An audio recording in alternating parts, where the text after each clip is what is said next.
Glad you're able to join us this morning. So glad that you are here. So I'm just wondering if there were any questions that you had, burning questions from last time.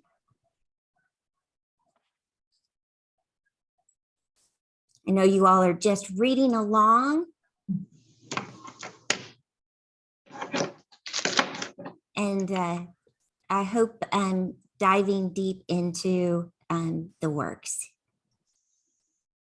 All right, so today being Groundhog's Day, our fourth session today, we're going to be talking about commitment and innovation, when we talk about commitment, we think, well, of course, we're the church, we're committed, right? Sammy Davis Jr. Said this quote, "You always have two choices, your commitment versus your fear." You always have two choices, your commitment versus your fear. So we have three different areas that I want to kind of explore during our time with the game changer of commitment. Our commitment to Christ, our commitment to the church, and our commitment to the community. When we talk about our commitment to Christ as the church, and when we think about that, how are we aligning all of our resources to the mission? Now, when we think about resources, most of the time, the first thing that comes to mind are our dollars. Of course, our dollars. And then we think about maybe our facility. But do we think about all of our energy, all of our time that we give to the church?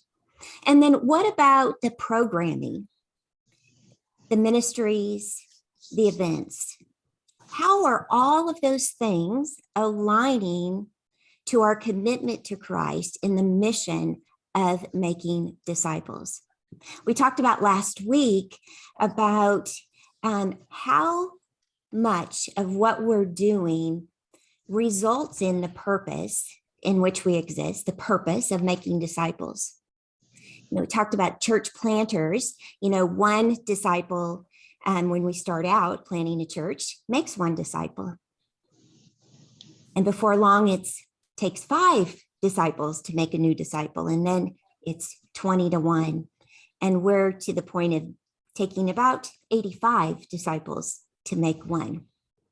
So what if we became more efficient or more effective, and that we actually saw that is our primary purpose and we're measuring everything towards that? We have a strong commitment towards aligning everything that we do, everything that we have towards the making of disciples, which means that we have to have many more conversations about that commitment and that effective outcome. When we talk about that alignment, we're talking about how many of our dollars are we spending to make a disciple? How many of our dollars are committed to those inside the church versus how many of our dollars are committed to those yet to be reached in our community? You get the idea. You can look at this from several different perspectives. But when we begin to ask those questions, we begin to make perhaps different decisions. When we're using resources that do not align to our commitment to Christ in the mission, then we begin to have different conversations and perhaps even different outcomes and different decision-making ability. Now, let's look at our commitment to the church. To look at that, I want to look at a paragraph in the Book of Discipline, and I know we don't often turn to that, but I was working on preparing for a workshop, and I don't often look in the Book of Discipline, but there was a reference to it that this particular conference was using, and I began to read, and I found this passage which I thought, really brought home our commitment. It's in paragraph 121, and it says, whenever United Methodism has a clear sense of mission, God has used the church to save people, heal relationships, transform social structures, and spread scriptural holiness, thereby changing the world. But did you hear how that started out? Whenever United Methodism has had a clear sense of mission, God has used the church to save people, heal relationships, transform social structures, spread scriptural holiness, and therefore changing the world. So we have to do our part to have that clear sense of mission. I don't think I can say it any better than the Book of Discipline. I don't say that often, but I think that does say it all.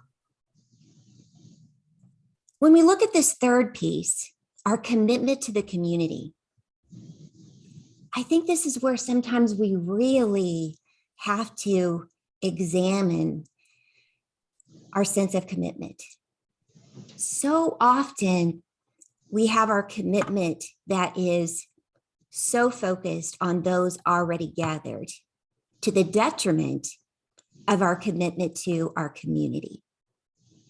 Now, that's not to say we don't have a heart for the community, that we don't want to do good things for the community, but we often do that in a transactional kind of way. And by that, I mean transactional as in we donate things. Of course, that's a great thing to do. The school needs clean socks or scarves or mittens for the children that maybe aren't as fortunate. Great things to do, or we pack backpacks. Great things to do. But they're transactional in that we donate items, which is really unlike any other charity that does that. And it meets a need, but it's not relational. It's transactional, but it's not relational. Not to say that we can't transform the community by doing that, but we're about transforming lives. And I think we have a much better chance of transforming lives when we're in relationship. So not to say that I am suggesting that we abandon those transactional opportunities, but how can we look perhaps for opportunities for relational impact? When I'm working with churches that are either in the visioning process or even in a deep consultation process, I ask them to talk to community leaders. And when those community leaders are asked, what are the needs of the community, they often first give you those transactional needs. The question then is, and what else? And what else? And what else? So we can get to those relational. So how can we, instead of donating socks, can we get to the relational of, do they need reading buddies for those students? What are the interactional ways that we can help our community? And how can that be a higher commitment than those that are already gathered? Because I think what happens is when our commitment to our people already gathered is higher than to our community, then we never have time to get to the commitment to the community, to love and honor community, to build relationships with the community. But what I find, though, is if churches have the commitment first to the community, those yet to have a relationship with Christ, the caring and commitment to those already gathered will happen. I assure you, it will happen. It's interesting when we focus outward first, those already gathered will be cared for. But when we focus inward first, we never get to the outward. I find that fascinating. But time and time again, when we look inward, we get absorbed and we get stuck there. So when we think about our commitment, friends, this can be a true game changer as we think about the post-pandemic world. Do you hear that all of these things are relational? All of these things are relational. And if we go back to the opening statement by Sammy Davis Jr., we can do commitment or we can do fear. And I think the pandemic, in some ways, has driven us into fear. But I believe in a Christ of abundance, not a Christ of scarcity. And as we talked about in our very first session, this is an opportunity for us. And as we lean into the graciousness and the generosity of Christ, then can we lean into this commitment to Christ to align our resources, that all that we're doing is building up disciples who become disciple makers, and we align everything that we're doing so that more people are coming to know Christ and growing more Christ-like. And that we become so clear about our sense of mission that we're able to do all the things that God has intended for the church, to save people, to heal relationships, to transform social structures, spread scriptural holiness, and change the world. And is there not a need for healing in relationships in our world right now? Mental health is such a need. And can we not, as the church, be the one? I think we're in a great place to offer that kind of hope and healing and love, grace and care right now. Some churches are growing exponentially by offering those kind of ministry opportunities right now. And then as we grow in this commitment to our community, then people will come to know us as the church that cares. And when we look outside, what we offer may need to look different than what we offer now, because our focus changes, but we have the higher commitment to what God is calling us to do, because we become missionally focused. So as you gather with your team back at your church, what you'll want to do is process the questions that are offered at the end of the chapter. And through those questions, you'll be able to look at your commitment and where are you on the scale of 0 to 10. And then be sure to rate yourself. And then at the back of the book, put in your score. Because remember, we're putting all of those scores in so that when you are completed with all of the 8 game changers, we want to be sure to build on your strengths. So we're looking for where are your strength points. Now we're going to come back and want to shore up all of those, but we want to first launch from your strengths. All right, let's turn to the next game changer, innovation. One of my favorite, innovation. We don't often think about innovation in the church, right? You know, those are for those kind of tech kind of companies and maybe pharmaceuticals. I mean, they're always the ones experimenting and doing new things, right? But I think that we've missed the boat. It's not that we're changing the message, watering down the gospel. That's not at all what I mean. But as our context changes, we have to adapt in order to reach new people. It's almost as though we're speaking maybe a foreign language. Let me give you an example. I have an adult son, and I often say, I'm just sure that he was born with some sort of gaming control in his hands. He has not known a world without it. He hasn't known a world without internet, right? Those of us in the room have known that world. So a world without that would be foreign to him. Moving images are something that they're used to.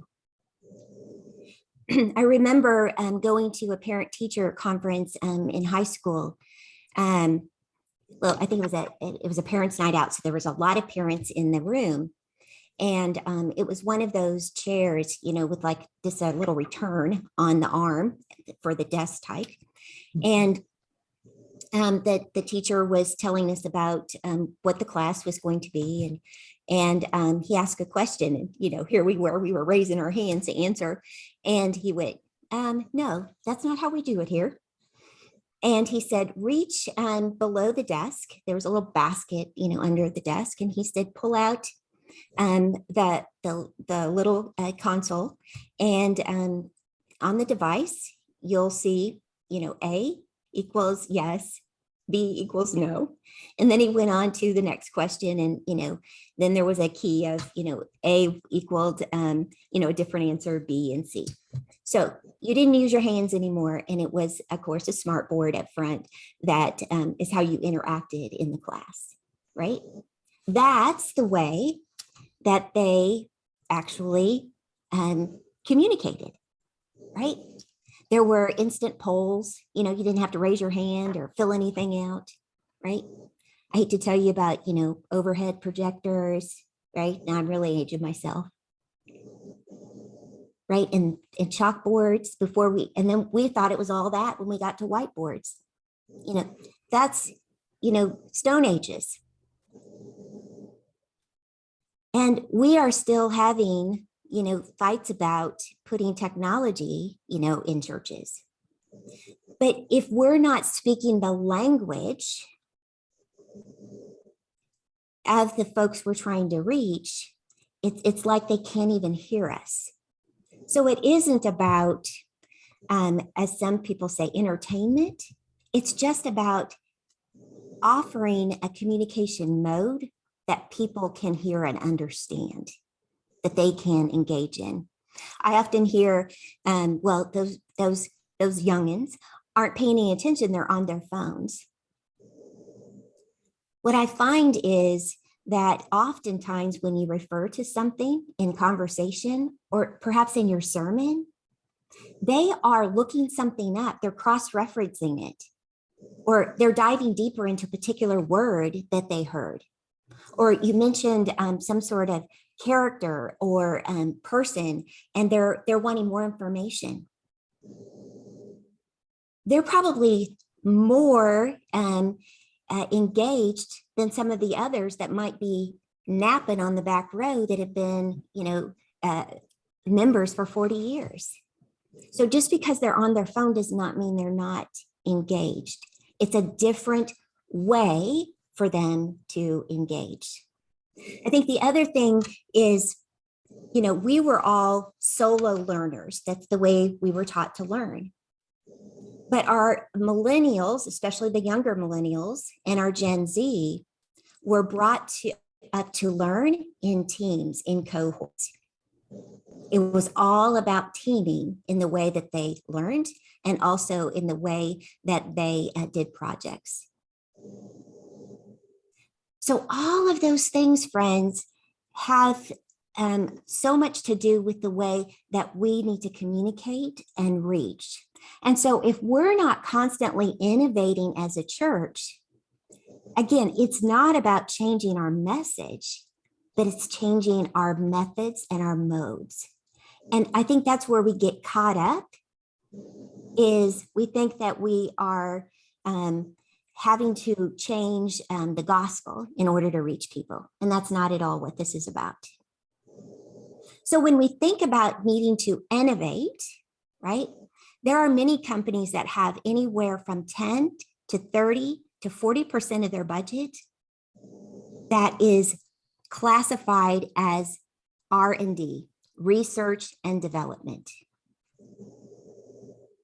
Can you imagine having even a small percentage of your budget for innovation? Innovation. And that means we're going to try some stuff. We're going to experiment. And in today's world, I think we have to talk about experimenting, and we experiment and we fail, what I call fail fast, right? So we try things, but we don't let it go on forever. We give it enough time to test it, but we don't let it go on forever and bleed a whole bunch of resources. We do our homework up front. And then if it doesn't work, we make adjustments. And then if we know that it isn't going to work, then we pull back. We then figure out, what did we learn from this? How, and then we try something else. We don't just give up. But too often we keep doing the same thing over and over and over. And if we just say, oh, if we just try harder, and maybe that's a ministry we've been doing for 20 years. Or maybe it's something we started new and we just keep trying the same thing without even tweaking or evaluating. So we have to think about innovation as part of everyday life anymore, because our culture is changing so quickly. If we don't have the spirit of innovation, we're going to be even further behind. The church was already behind culture. And what they are estimating is that the pandemic catapulted culture another decade ahead in technology. So if we were already behind in the church, we're another 10 years behind. So think about, from an investment standpoint, what are you doing for innovation? How are you thinking about research and development towards your budget? Now, I know some of you went online for the first time in 2020, and good for you. And I hope you realized that you became a multi-site campus when you did that. That we didn't do it only for the people that were already gathered, that we realized that this was our opportunity to reach people in a new space. And we were embracing that opportunity. And that when we went back to the building, if you are back in the building, that we didn't abandon the people that we were perhaps reaching. It was almost like we had this baby all of a sudden, right? We birthed this new site overnight, and then we were coddling this baby. It was probably a little premature, right, to NICU, and we were still trying to raise it up. And unfortunately, so many churches abandoned that baby on the curb when they went back to the building, because the motivation was internal. We didn't see the opportunity that it was both internal and external, because we are now in a world that I call phygital, physical and digital, both online and in person. Now, let me just pause for a moment and say, I recognize that not every church has the capacity, the people, the experience to do both. I recognize that. But that is the beauty of our connection. So rather than every church needing to do it themselves, who else in your area, in your district, could you band together and offer a collective online experience? Maybe one person, has the equipment and somebody else has the expertise. Somebody else has the bandwidth to be able to do that. And you take turns doing the messaging, or somebody has the music capability and somebody else does the sermon. There's ways for us to do this because we are the connection. And not all of us have to duplicate our efforts and do it individually. If we get innovative, we still have the possibility of being able to do this. Now, one more thing about thinking about digital. Are we offering online worship, or are we thinking about online ministry? I think so often we've got to get worship online because that's the weekly thing that we do. And we miss the opportunity to be thinking about how are we offering the full expression of the faith community online? What does online discipleship look like? What is online service opportunity? Online generosity? How are we helping with prayer? Right? You get the idea. Hospitality, connection. So think through all of those pieces. And again, you don't have to do it all yourself. How are we using the connection to do this well? But let's think through it as not just a Sunday morning experience, not just worship, but the full expression of our faith community. Because otherwise we are kind of tearing down of what it is to be the church, right? Because you wouldn't just offer someone worship and say that's all that the church is, right? If they were in the building. But we kind of forgot about that when we went online. Now, let's think about innovation as it relates to beyond the offering plate. I think we are getting to the point, and the pandemic again helped us open our eyes to this a little bit more, of being less Sunday-centric and less building-centric. And I think we've recognized the need to be totally dependent on the offering plate as our sole source of income. Now, I am not one that advocates to just rent your building for the sake of renting your building.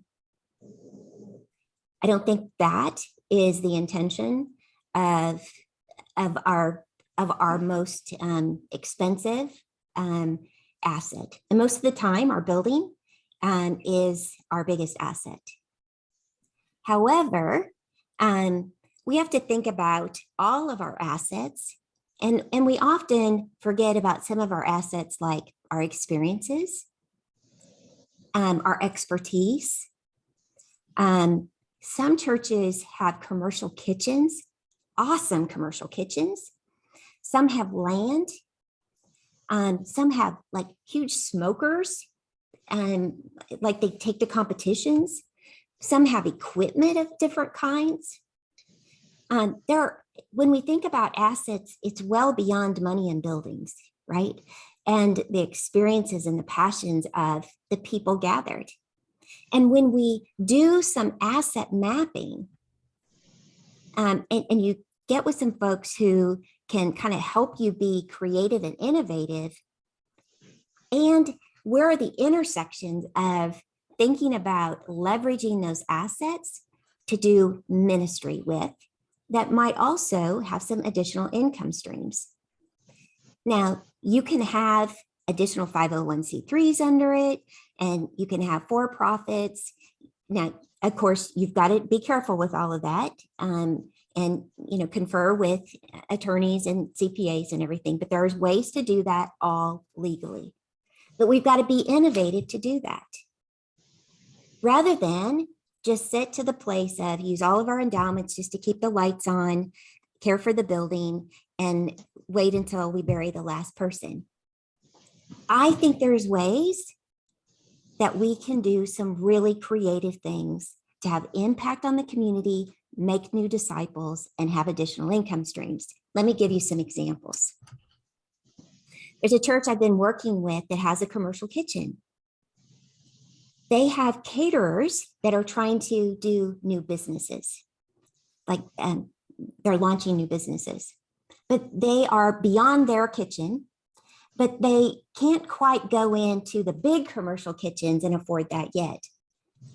So they rent the church's kitchen to prepare the food, and then they take it to the place where they're catering. Those are happening at times when the church doesn't use their building at all. So it's perfect. The church is also using their kitchen for a business that is like a food truck. They're able to prep some of their food ahead of time so that they're more efficient in the food truck. But it isn't just people coming in to use the business. They're able to use some of that product for their hospitality, for some of their own events there at the church. But there is also, they're raising new businesses up, so they're helping the community overall, and they're building relationships with these folks that are starting new businesses. So they're not doing all of this in isolation. There's another church that I'm working with that is leveraging all their space because there's a huge need for daycare. Now, most of the time, daycares they operate in isolation, right? We treat them as a tenant. But this is their own faith community. And there's a bridge between children's ministry and this daytime ministry of daycare. There's more than 100 children coming and going that represent more than 70 families. And they're seeing that those cross over from one another. There are people that from that congregation that are actually there meeting and greeting when parents are dropping off and picking up. And guess what? They have a commercial kitchen as well. And they are leveraging that with the families in the daycare. And on Fridays, they offer coffee to the parents on their way out the door after they drop the kids off. And then they are doing tasters on Tuesday of here's what we're going to offer for takeout meals on Friday. So if you're interested, then you can order on Wednesday morning. And then they prepare the meals on Friday. And so when they come and pick up their kids on Friday, then they have a meal that they have purchased that's hot and ready. All they do is take the kids home, place it on the table, and they have a hot and ready meal ready to go at the end of a long work week. The families see that as a service,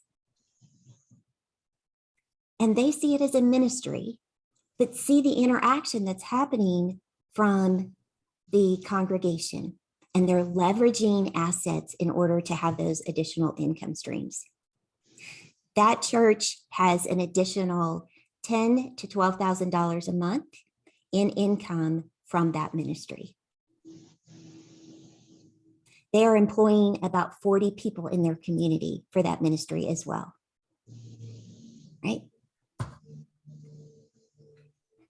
I think the other thing when we think about being innovative is we have to become less clergy dependent.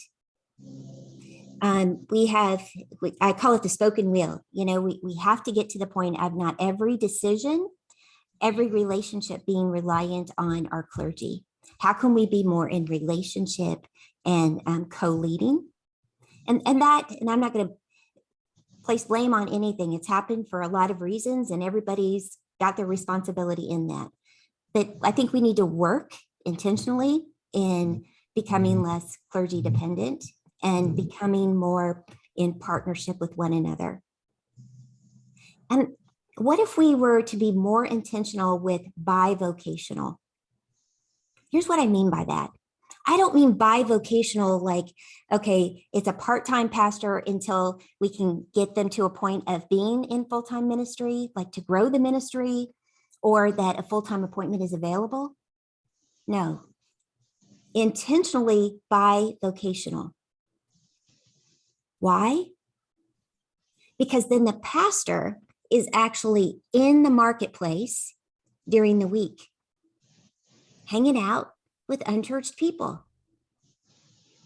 They're able then to model what evangelism looks like in the marketplace. Now, this is going to take what we just talked about before is much more partnership in laity in handling the responsibilities of the church. But I think that's the way it was more intended. But I think we need to think about being more intentional with bivocational, right? And what is that going to take?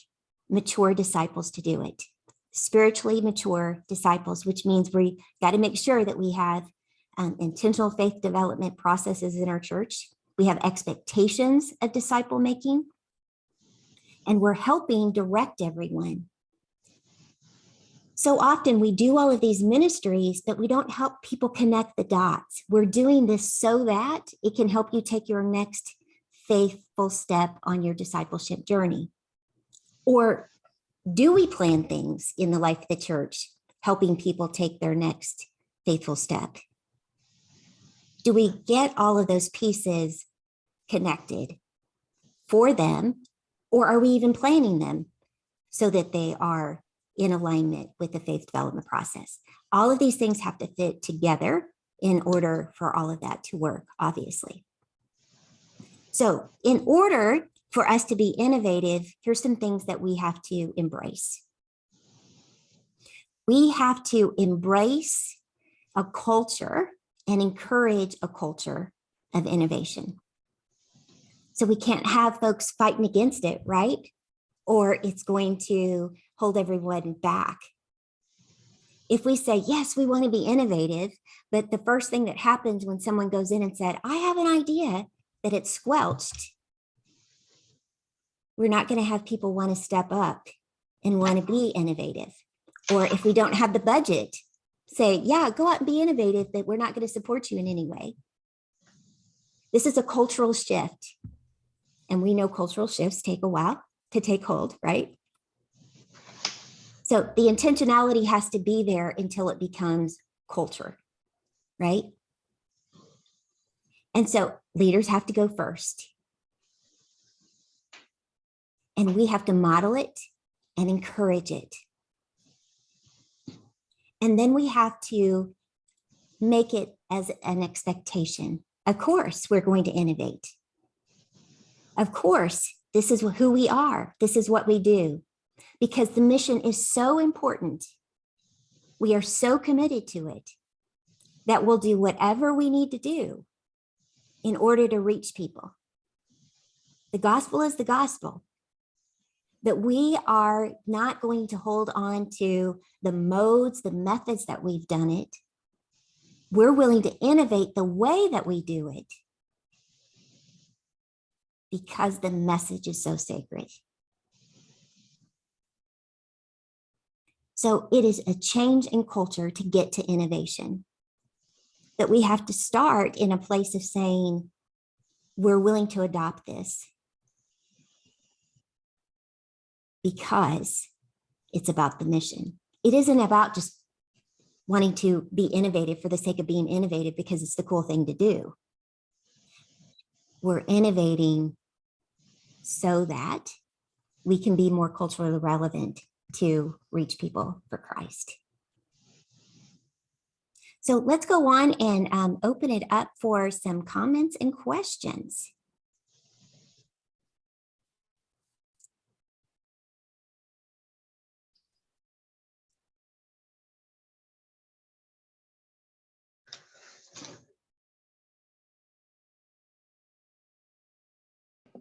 I'm watching, Kay. Folks, you're welcome to just unmute and share.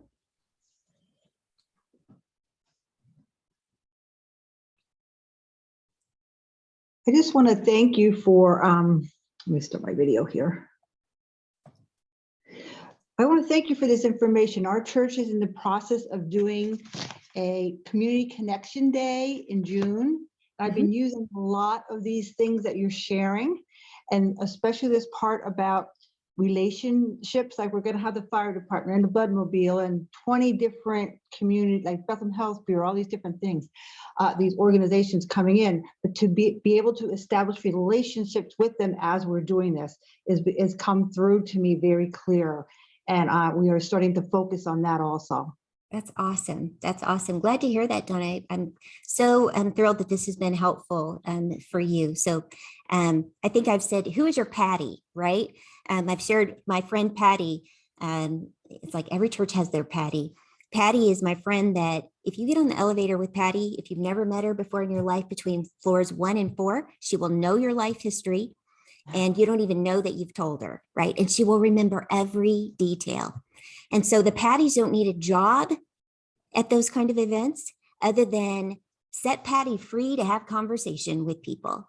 Don't put her, washing dishes or bussing tables or, anything but just being in relationship with people, right? So who are your Patties?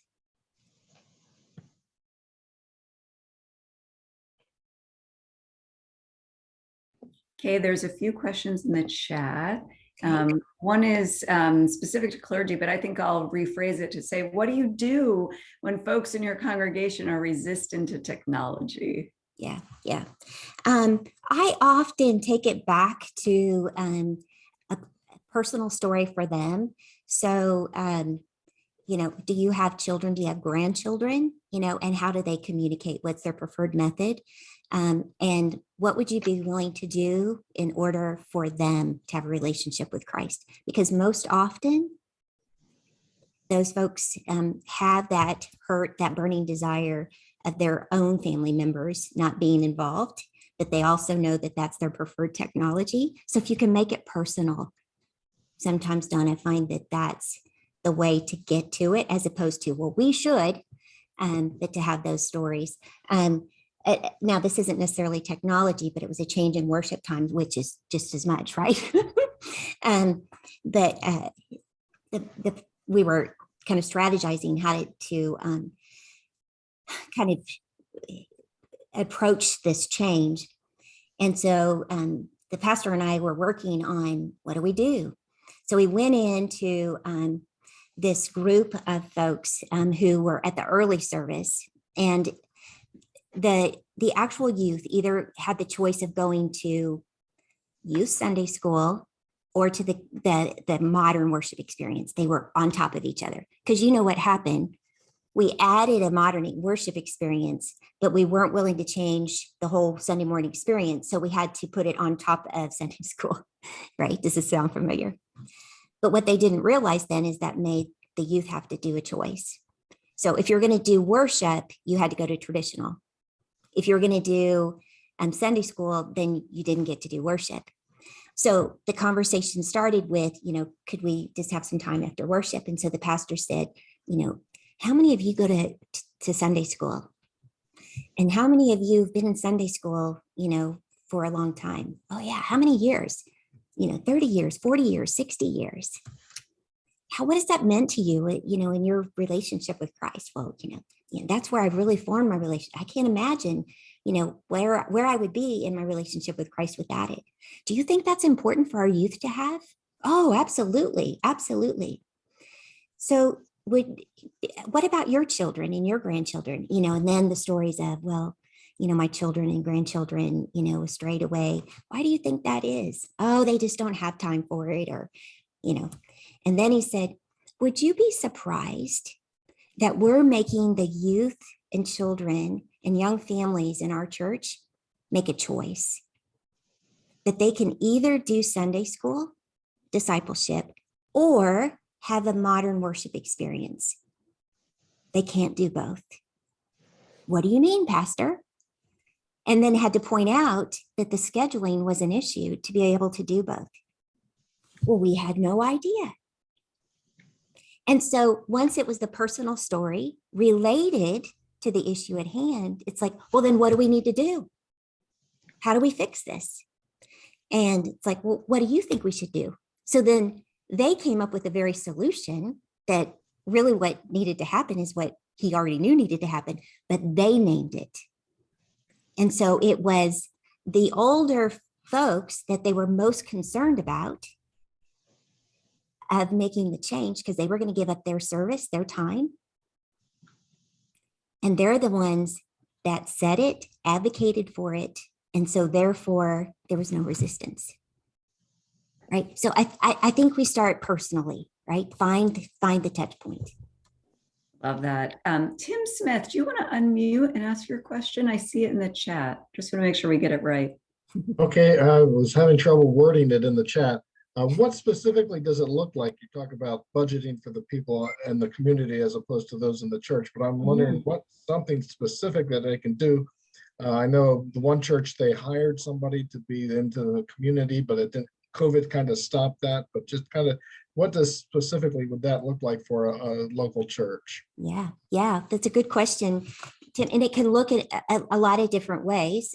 Sometimes it is a staff position, but I'm not sure that that's always the best solution, because then it's almost like we're hiring our ministry done for us, as opposed to, how are we teaching the congregation to do this work as part of our discipleship? So what could it look like, going back to the first comment of a community day? I call them bridge events. So what if we did, I'll use the E word if you're kind of prepared for me to say it, what if we did evangelism events? I call them bridge events. So what if we did, maybe start out with one or two, but maybe we got ourselves up to quarterly, depending on your church capacity, that we did quarterly bridge events. And so a bridge event is done for the sole purpose of building relationships with the unchurched, with your community. Okay. So we do it out of the building, preferably off of church grounds. And it is something that would appeal to the community, right? So often we do activities that appeal to us as the church, right? But what does the community enjoy? So this would mean knowing your context, knowing your community. So for instance, there was a community I was working with, and they were really into like car shows, right? And so in the high school parking lot, right, we're getting it off at church grounds, neutral place. They collaborated with the school district, and the high school had a big parking lot, right? Because all those teenagers drive. And so they had a car show. And then they had different groups do music throughout the days. There was some modern Christian music, but there was some country western music. And again, your context will tell you what kind of music.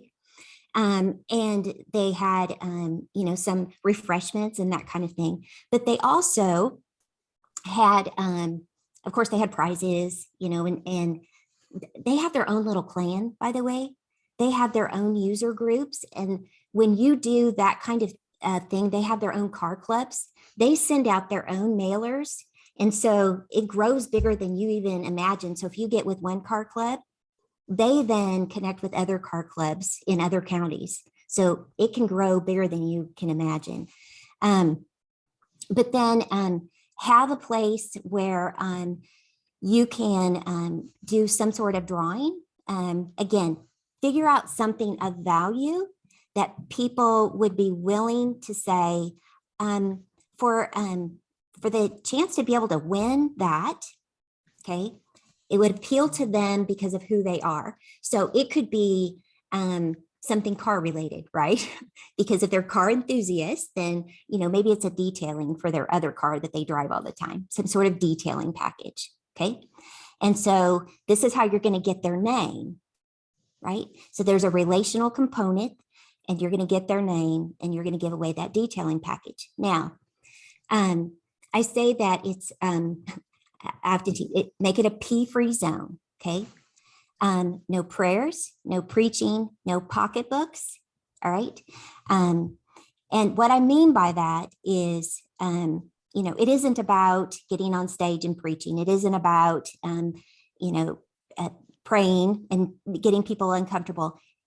It is not a bridge event if we're making people pay to reach them, right? So it should cost people nothing. Okay, so we have to have money in the budget, to run those kinds of things. Okay. However, the whole event should be undergirded in prayer. So there's a prayer team that prays that space before, is praying, for the folks that are coming. Sometimes there's even a prayer team that is back in the sanctuary praying over the event as it happens. And then you have a follow-up team that is ready to do all of the steps of follow-up. And that first follow-up is a handwritten note card that says, thank you so much for attending the whatever event you're calling it. It was so great to connect with you and to see you. We hope you enjoyed the event. And we hope this isn't the only time that we see you. We plan to do this again, or whatever the case may be. Not wanting anything, just thank you. And it's Kotan. It is not, First United Methodist Church. It is a personal connection, right? And that happens in 24 to 48 hours. It isn't a mailing list for the newsletter. And in another couple of weeks, it's hey, I just wanted to connect with you again, and hoping that you're having a great spring season, right? And what you're looking then is, what's the handoff event that isn't worship, right? But what's the next kind of car enthusiast thing that you could lead them to? So you have this follow-up process that's personal, that's driven by this follow-up team. You're building relationship. Okay, you're welcome. That's just one idea, right? So it just kind of depends, but a lot of them start with that kind of an event. I love that offsite, Kay. And the next question, and then I'm going to go to some, I see questions in the chat and out loud, is about small churches and how do they do this? And I did say, some of this can be done in mission links or collaboratively. There's also budget funding in the annual conference. Also, this is just a recent example I saw. Hopewell is running a small group at a local elementary school for financial peace. So they're getting it out of the church into another venue. And that only takes one person to run that small group. So in some churches, you might have, more capacity for large events, but there's also smaller type ways we can bridge to the community. And I love that they were doing that small group, in an alternative space, purposely to get new people. So let's go to Sabangale. Do you want to share your question? Yeah, I see your hand. Sure, yes. First of all, thank you, Dawn, for reminding me about this book club. And you asked me if I did sign up. And I said, oh no, I didn't get the link. and then I got the link and I signed up and I got the book. So thank you so much for all that you do. So Kay, I wanted to say this book club, I'm so glad I joined because it's kind of like opening up to me what we are doing at my church, the First United Methodist Church of Media. And the efforts that we have made since the pandemic, it's unbelievable. First of all, we never stopped the online. So we're doing both in person and online. And you were saying something so important to say, sometimes we leave the online and go back. We never did, because it has paid off for us. It's amazing that during the pandemic, we had 9 new members who joined, which had never happened pre-pandemic, that we would get 9 members joining at one time. So we had that celebration. And so that means that we're doing the right thing and it's paying off. The other thing is, you talked about, when you talk about digital, so happy to say we have a strong tech team. And Dawn knows about it because she's been to our church to preach. And the coordinator happened to be my daughter, so I'm very biased. And so we are having there's no resistance, there's eagerness to continue digitally and worship and service, our members online and those who are interested. So I just wanted to say that. And the last point is that this book has made me spend some time with my pastor at the end of the service. Every Sunday after the service, I was like, okay, can we talk about this? Can we talk about what I'm reading and what we might need to do? So very, very grateful that I have this book and I'm using it. Good for you. Thank you for having those conversations too. Thank you.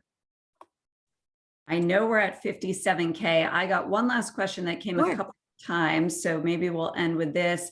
It's, what are your recommendations to make a virtual congregation feel more welcomed in the in-person worship service? I think I know what they're asking, but maybe you want to take a stab at that. Sure.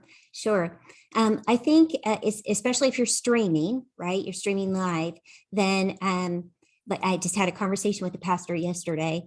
He made reference to say, and bless all those in the room. His prayer made a reference to someone in the room, and he didn't even realize he said it. So I think part of it is we have to watch our language, right? Or to say, oh, I see Brian today is, and they're referencing someone in the room that's someone online.